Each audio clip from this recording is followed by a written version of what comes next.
एक मिनिट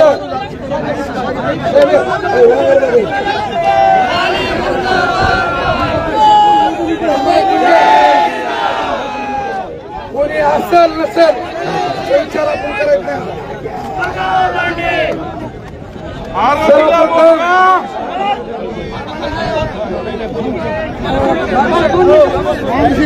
या ठिकाणी सगळ्यांनी सविस्तर मार्गदर्शन केलंय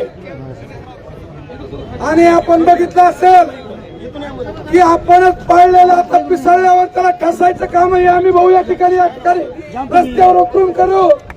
कारण की आपण बघितलं असेल की ज्या पद्धतीनं याच्या अगोदर अनिल रावने सांगितल्याप्रमाणे त्यांच्यावर हल्ला झाला, शिवीगाळ केली, त्यावेळेस आम्हीच 10 लोकांसमोर त्याला माफी मागायला लावली होती.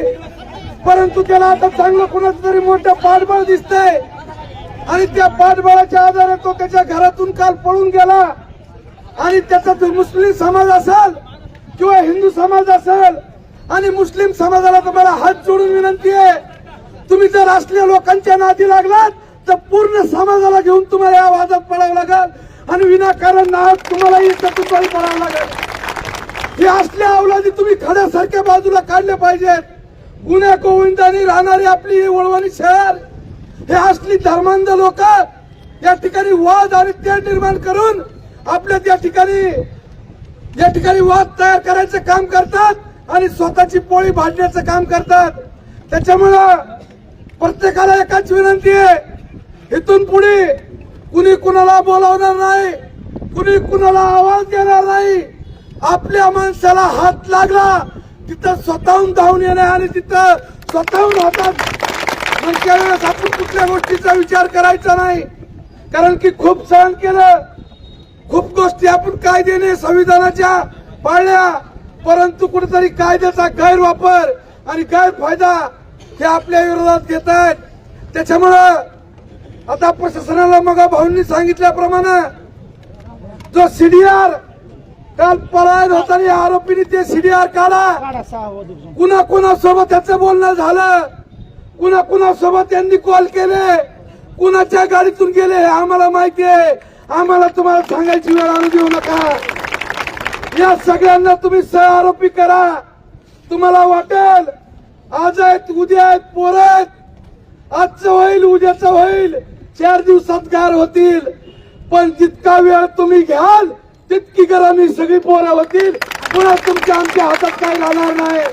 त्याच्यामुळे सगळ्यांना कळकळीची विनंती आहे की आता प्रशासनाला विनंती आहे की शांत तोपर्यंत तात्काळ अटक करून कारवाई करा आणि मोका तर लागलाच पाहिजे. मोका जर नाही लागला तरी आम्ही या ठिकाणी शांत बसणार नाहीत.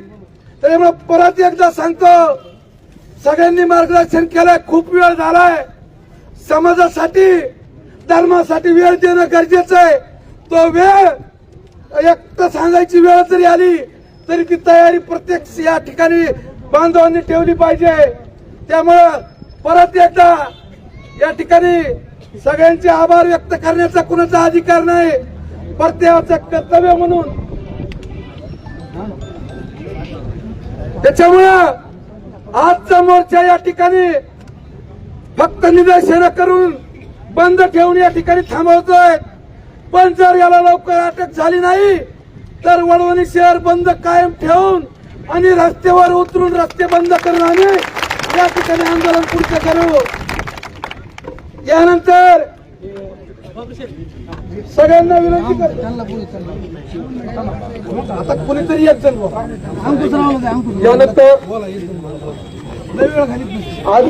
की हिंदू समाजाने कधी बी यांनी अन्याय केलं तर तिथं एका सेकंदामध्ये एकत्र आले पाहिजे ही सर्वांना विनंती करतो. कारण ह्यांचे पोरं आपल्या शाळेपाशी ह्यांचे पोरं फिरतात, त्यावेळेस पोलीस प्रशासन काय करतंय, आपल्या 10वी 11वीच्या 12वीच्या पोरी ह्यांचे पोरं त्या शाळेच्या आजूबाजूला फिरतात, त्यावेळेस काय करतंय, त्यावेळेस हिंदू समाजाने इथून पुढे आपल्या आई बहिणावर जर कुठं अन्याय झालं तर लक्षात ठेवा, ह्यांना कापून काढल्याशिवाय ठेवू नका, एवढीच विनंती करतो. यानंतर आजच्या युवा मोर्चाचे जिल्हाध्यक्ष आदरणीय संजय भावंदळे हे आपलं मनोगत व्यक्त करतील. काल सायंकाळी वडवणी येथे आपले व्यापारी मेत्रेजी यांच्या दुकानाच्या समोर गाड्या लावल्याचं कारण काढून वडवणीतील काही समाजकंटक आरोपींनी भांडण उकरून काढलं। या अगोदर 2 वेळेस त्या ठिकाणी गाड्यांची तोडफोड करण्यात आली होती। त्याचे व्हिडिओ पोलीस प्रशासनाला दिले होते, परंतु पोलीस प्रशासनाकडून त्यांच्यावर कसलीही कारवाई झाली नाही आणि त्यामुळे त्या लोकांना, त्या आरोपींना एक प्रकारचं धाडस लाभलं, धाडस मिळालं आणि मग त्यांनी कालचा जो प्रकार आहे, आमचे वडवणीतले अतिशय शांत मनमिळावू व्यापारी, जो समाज अत्यंत प्रामाणिक, इमानदार, कष्टकरी आणि शांत म्हणून ओळखला जातो, त्या समाजाचे अनिलरावजी मेत्रे यांच्या दुकानीवर भ्याड हल्ला करून त्यांना जीव मारण्याचा त्या ठिकाणी प्रयत्न केला, आताच त्यांनी सांगितलं। आणि त्यावेळेस त्या ठिकाणी ज्यावेळेस आपली लोक काय झालं म्हणून पाहायला गेली, भांडणं सोडवायला गेली, त्यावेळेस तात्काळ त्या ठिकाणाहून दगडांचा प्रचंड वर्षाव झाला। दगडाच्या या दगडफेकीमध्ये आपल्या 5 ते 6 लोकांची डोके फुटली, बऱ्याच जणांना मुक्का मार लागला। खरं म्हणजे हा कालचा 1 दिवसाचा अचानक झालेला हल्ला नव्हता, तर हा सुनियोजित ठरवून केलेला हल्ला होता। मागच्या 6 ते 8 महिन्यापासून ती दुकान त्या ठिकाणाहून कशी उठली जाईल, वडवणीतले व्यापारी कसे परेशान होतील, वडवणीतल्या व्यापाऱ्यांना कसा त्रास होईल, वडवणीमध्ये ज्या हिंदू मुस्लिम समाज गुण्यागोविंदाने राहत होता त्या समाजामध्ये तेढ निर्माण कशी होईल, यासाठी हा पहिला प्रयत्न नव्हता। या अगोदर वडवणीतील कैकाडी समाजावर अशाच प्रकारचा घरात घुसून हल्ला झाला होता। मुस्लिम मोहल्ल्यातील आसपास असणाऱ्या इतर हिंदू समाजावर अशाच पद्धतीने हल्ला झाला होता, परंतु प्रत्येक वेळेस हा एका जातीवरला हल्ला आहे किंवा ही त्यांची वैयक्तिक भांडण आहेत असं म्हणून आपण उतरलो नाहीत आणि त्याचा परिणाम हा कालचा झाला। मित्रांनो, आता खरी गरज आहे एकजूट व्हायची, कारण आपण जो शांत बसत आहोत त्याचा अर्थ हे चुकीचा घेत आहेत। आपण शांत आहेत म्हणजे आपण संत नाही। आता वेळ आली आहे आरेला कार्य करण्याची। आता आपल्याला ईद का जवाब पत्थर से द्यावाच लागेल।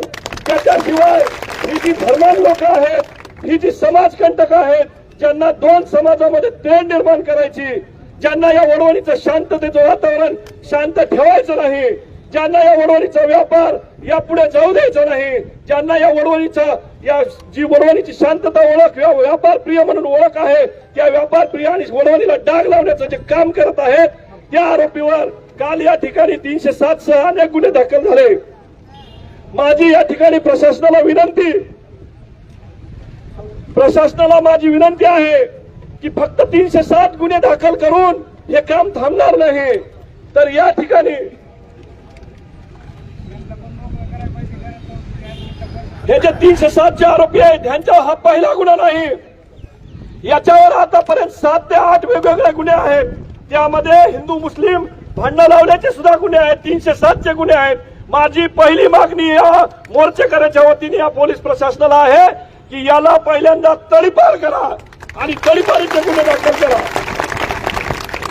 दुसरी मागणी माझी अशी आहे की संघटित गुन्हेगारी ही एक ही टोळी ठरवून काही लोकांना टार्गेट करते आणि टार्गेट केल्यानंतर त्या व्यक्तीच्या पाठीमागे लागते। तुम्ही नीट आठवून बघा, मुस्लिम मोहल्ल्याच्या शेजारी राहणाऱ्या कैकाडी समाजाला असाच प्रत्येक वेळेस जाणून बुजून त्यांच्यावर अन्याय केला, प्रत्येक वेळेस त्यांच्यावरची भांडणं त्या ठिकाणी केली। आज अर्धा कैकाडी समाज त्या ठिकाणी राहत नाही त्रासाला कंटाळून। त्याच्यानंतर त्या भागात जे हिंदू समाज होता, जो गोरगरीब समाज होता, मग मातंग समाज असेल किंवा आणखी इतर, त्यांना सुद्धा एकेकाला टार्गेट करून त्या ठिकाणी या संघटित टोळीने त्यांच्यावर ते तिथं कसे राहणार नाहीत याच्यासाठी प्रयत्न केला। एखादा माळ्याचं घर असेल तो घर विकून, आमचा खंजिरे नावाचा एक मित्र आहे त्याला घर विकायला भाग पाडलं। आणि ते घर कमी किमतीत घेतलं आणि तो तिथून कसा जाईल याच्यासाठी त्याच्यासोबत 3दा भांडण केले, त्याच्यावर 3दा पोलीस केस केल्या. ही संघटित गुन्हेगारी ठरवून एक प्रकारचं काम करत आहे. ही मोडस ऑपरेंडिटी आहे. ही विचार करून सुनियोजितपणे या ठिकाणी या हिंदू समाजाला कसा त्रास होईल याचा प्रयत्न करत आहे. परंतु हे करत असताना त्यांनी आपल्यामधल्याच आमच्यासारख्याच काही लोकांचा फायदा घेतला. आमच्यासारख्याच काही लोकांनी आम्हीच त्यांना मोठं केलं. ही आमची फार मोठी चूक झाली बाबरी शेठ. परंतु ही चूक आता यापुढे होणार नाही. ही चूक आता यापुढे होणार नाही. तुमचे खायचे दात आता वडवणीकरांनी ओळखलेले आहेत. त्यामुळे माझी प्रशासनाला दुसरी मागणी की संघटित गुन्हेगारीचे गुन्हे लावून यांच्यावर मोक्काचा कलम लावण्यात यावे.